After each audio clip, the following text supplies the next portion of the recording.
on va faire piquer-vente, pousser la pointe. Foum! Le bras arrière s'allonge pour avoir bien l'équilibre et la stabilité. Apprendre à combattre, c'est tout un art. Les participants attentifs reproduisent les gestes de Florence, la maître d'armes. Flavie est étudiante au Conservatoire de théâtre de Vannes en Bretagne. Elle est venue spécialement pour l'occasion. C'est très valorisé dans le cursus que je fais et souvent on nous parle beaucoup des mouvements de corps, comment apprivoiser le corps et surtout être à l'écoute de l'autre. Et c'est un très très bon exercice. En garde. Pendant 1h30, tous apprennent la pratique, le maniement des armes, les postures, mais aussi l'histoire de l'escrime. C'est aussi intéressant de voir l'évolution, parce qu'on a un petit peu parlé de l'évolution des armes, des combats, des façons de se battre et de se défendre.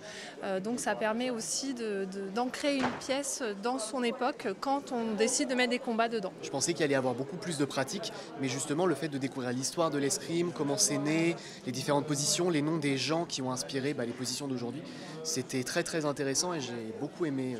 L'escrime théâtrale est, comme son nom l'indique, une escrime adaptée au théâtre, une discipline présente dans le théâtre classique jusqu'à la Révolution française. Mon travail est bien de former les acteurs ou d'informer les acteurs, de pouvoir comprendre ce que signifie le combat dans les pièces que l'on peut voir.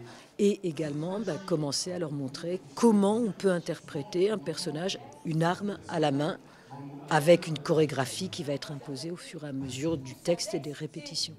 Une initiation qui prend place lors du festival de théâtre amateur Festea. Des représentations sont proposées tous les jours et cette année, l'événement fait carton plein, encore mieux que les années précédentes.